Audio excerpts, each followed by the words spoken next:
शांति। आज 24 मार्च 2021 है और आज बाबा के साकार रूप से चले हुए मधुर महावाक्यों को स्पष्ट करेंगी आदरणीय आशा दीदी। ओम शांति दीदी। ओम शांति। बाबा ने कहा, मीठे बच्चे, तुम इस समय बाप के साथ सेवा में मददगार बने हो, इसलिए तुम्हारा सिमरण होता है, पूजन नहीं, क्योंकि शरीर अपवित्र है। ये जो सेवा का कार्य है ये होता है संगम पर। ना तो ये सतयुग में है, ना ही ये त्रेता द्वापर कलयुग में है। कलयुग में लोग सेवा करते हैं अपनी रीति से, दान करेंगे, परंतु जो असली सेवा है जिससे रूह संतुष्ट हो, जिससे आत्मा को शक्ति मिले, प्राप्ति हो, वो सेवा संगम युग पर शिव बाबा के साथ हम करते हैं। शिव बाबा नई दुनिया की रचना कर रहे हैं, हम उनके साथ मददगार बनते हैं। तो बाबा ये कहते हैं कि क्योंकि तुम्हारा जो शरीर है वो तो अपवित्र बीज का है, पवित्र तो नहीं है, इसलिए तुम्हारा पूजन नहीं हो सकता है। जो पूजा होती है वो आत्मा भी पवित्र चाहिए और शरीर भी पवित्र चाहिए। तो भले अभी हम पवित्र रहते हैं लेकिन शरीर तो हमारा पुराना है ना, तो इसलिए बाबा कहते इसकी पूजा नहीं हो सकती है। तुम्हारा सिमरण होता है, गायन होता है, लेकिन पूजा नहीं हो सकती। प्रश्न है, कौन सा नशा तुम बच्चों की बुद्धि में निरंतर रहना चाहिए? हम शिव बाबा के बच्चे हैं, उनसे राजयोग सीख स्वर्ग की राजाई का वर्षा लेते हैं। ये नशा तुम्हें निरंतर रहना चाहिए। विश्व का मालिक बनना है तो बहुत खबरदारी से पढ़ना और पढ़ाना है। कभी भी बाप की निंदा नहीं करानी है, किसी से भी लड़ना झगड़ना नहीं है। तुम कौड़ी से हीरे जैसा बनते हो तो अच्छी रीति धारणा करनी है। ये बाबा कहते हैं कि कौड़ी से हीरा। अगर हम अपनी जीवन को देखें, पहले हम क्या थे? खाया पिया, जीवन चलाया और चल दिए, और तो कुछ नहीं किया था। बाबा ने आकर के हमको समझ दी कि ये जो तुम्हारा मनुष्य जन्म है और विशेषकर वर्तमान संगम युग का जो तुम्हारा जन्म है वो कितना वैल्यूबल है। इस जन्म में तुम बच्चे अपनी कमाई करते हो, अपने जीवन को तुम कैसा सुंदर बना लेते हो। पहले क्या था? क्या था? अब तुम पवित्र बनते हो, निर्विकारी बनते हो, सेवाधारी बनते हो, विश्व कल्याणकारी बनते हो, देवता बनते हो। तो कौड़ी से हीरे जैसा बाबा हमको बनाता है। इतने अगर उसकी वैल्यू को आपको आंकना हो, आज हमारे मुख से कोई शब्द निकलते हैं, दादियों के मुख से शब्द निकलते हैं, लोग इंतज़ार करते हैं दादी क्या कहेंगे, दादी क्या बोल रहे हैं। प्रतीक्षा उन रत्नों के लिए। तो आप सोचो जीवन हमारा कौड़ी से हीरे तुल्य कैसा हो गया। दर्शन के प्यासे, दादियों की एक झलक मिल जाए। दादियों ने जहाँ बैठ कर के सेवा की है, जहाँ बैठ के तपस्या की, वहाँ की मिट्टी ले जाते हैं, तो कौड़ी से हीरे जैसा हो गया ना। उसके लिए बाबा कहते हैं अपनी धारणा बनाओ। धारणा अच्छी होनी चाहिए, अर्थात जो बाबा ज्ञान सुनाता है उसको प्रैक्टिकल में लाओ। बाबा ने कहा, तुम हो ब्राह्मणियां, तुम्हारे यादगार देवियों के रूप में। तुम श्रीमत पर खुद पावन बनते हो तो ये माला फर्स्ट ब्राह्मणों की समझी जाए, फिर देवताओं की, विचार सागर मंथन करने से रिजल्ट निकलेगी। बाबा ने स्पष्ट कर दिया कि ब्राह्मणों की माला नहीं बन सकती है। क्यों नहीं बन सकती है? क्योंकि हम पढ़ाई के फेज में, तो जब हम पढ़ रहे हैं तो कभी हम आगे चले जाते हैं, कभी हमसे कोई आगे चला जाता है, तो आगे पीछे होते रहते हैं। तो माला में तो फिक्स दाना हो जाता है ना। तो बाबा कहते हैं अभी दाना फिक्स नहीं कर सकता हूँ, क्योंकि अभी तुम बच्चे रेस में हो, कभी कोई आगे कभी कोई आगे है। जब हो जाएगा, टाइम अप हो जाएगा, तब वो रेस जो है हमारी सेट हो जाएगी।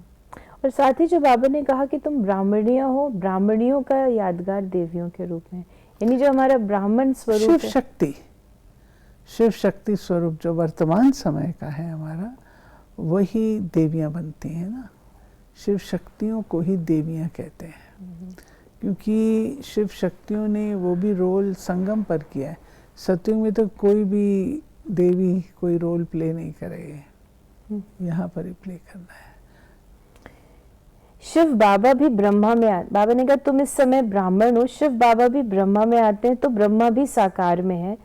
तुम मेहनत करते हो, ये माला जैसे साकारी है। ब्रह्मा सरस्वती और तुम ज्ञान गंगाएं।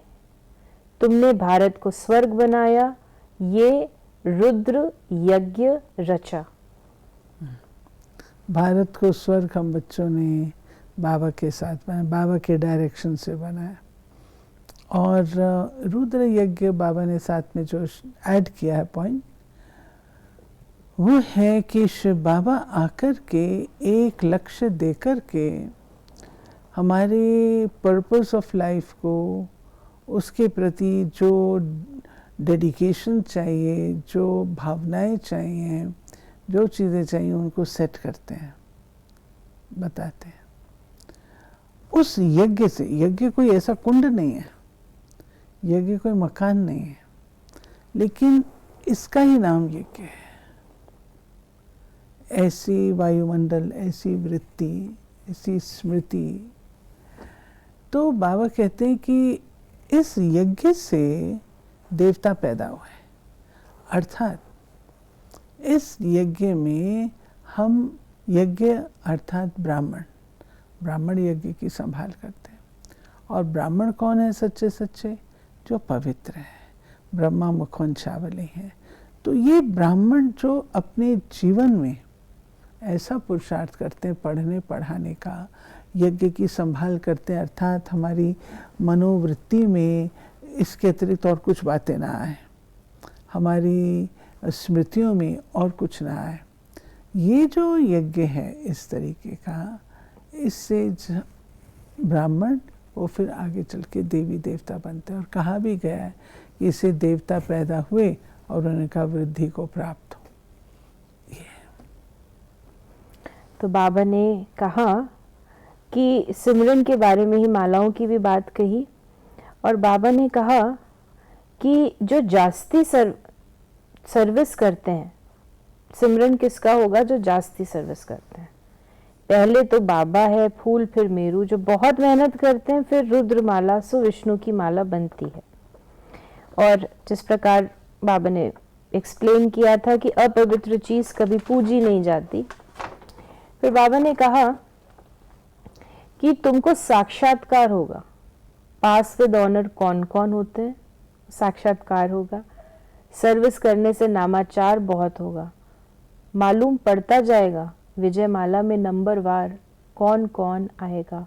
ये बातें बड़ी गोए हैं।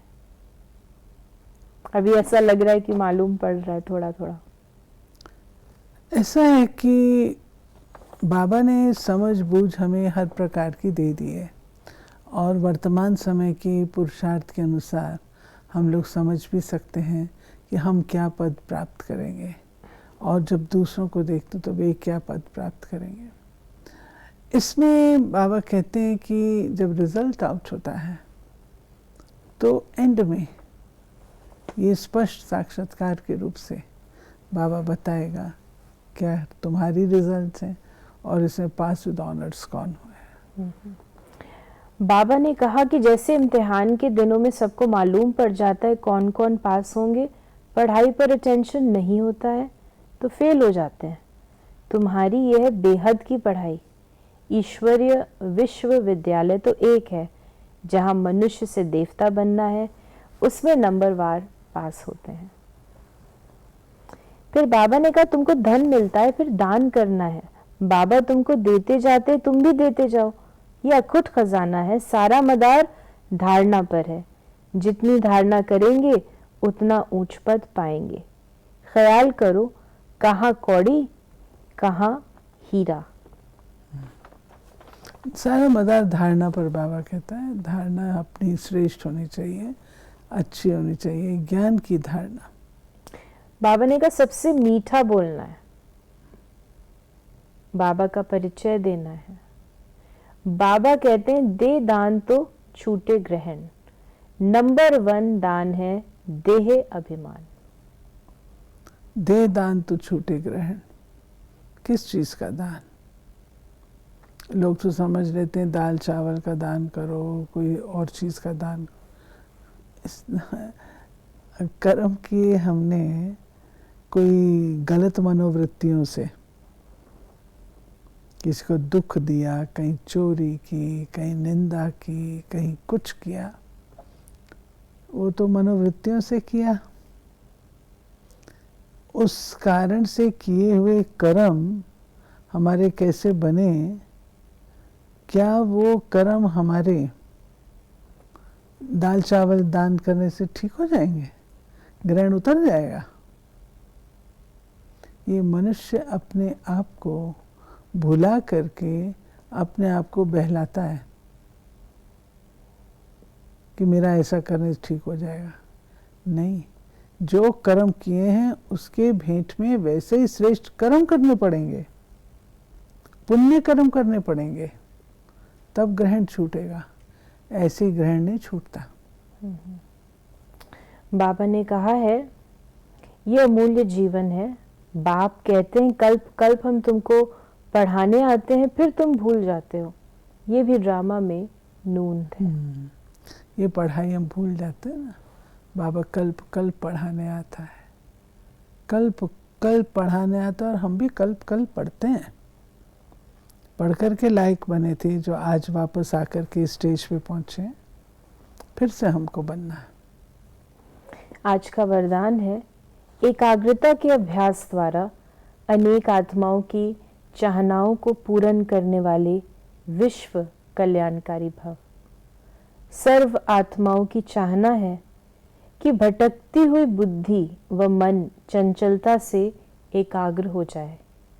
तो उनकी इस चाहना को पूर्ण करने के लिए पहले आप स्वयं अपने संकल्पों को एकाग्र करने का अभ्यास बढ़ाओ।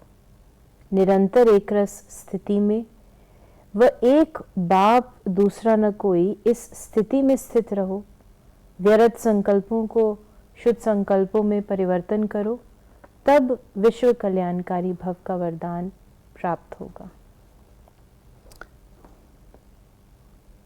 परिवर्तन जो है वो मूल रूप से संकल्पों, संकल्प से परिवर्तन हो जाता है तो सब चीज़ का परिवर्तन हो जाता है। इसीलिए बाबा हमें संकल्पों पर अटेंशन रखने के लिए भी कहते हैं। तुम्हारी सोच कैसे चलती है, संकल्प कैसे होते हैं। स्लोगन है ब्रह्मा बाप समान गुण स्वरूप, शक्ति स्वरूप और याद स्वरूप बनने वाले ही सच्चे ब्राह्मण हैं। गुण स्वरूप, शक्ति स्वरूप और याद स्वरूप। ज्ञान स्वरूप नहीं कहा, ज्ञान स्वरूप नहीं कहा, क्योंकि सारी मुरली आज बाबा की धारणा पे है। तो ज्ञान से शक्ति मिलती है, ज्ञान से गुण मिलते हैं, और ज्ञान से ही बाबा की याद टिक पाती है। लेकिन उस ज्ञान को जब हम प्रैक्टिकल में जीवन उसका ये रूप होना चाहिए। तो ये थे बाबा के आज के महावाक्यों का स्पष्टीकरण। यदि आपके मन में कोई सवाल है तो आप उसे हमें भेज सकते हैं 8826599309 पर। ओम शांति।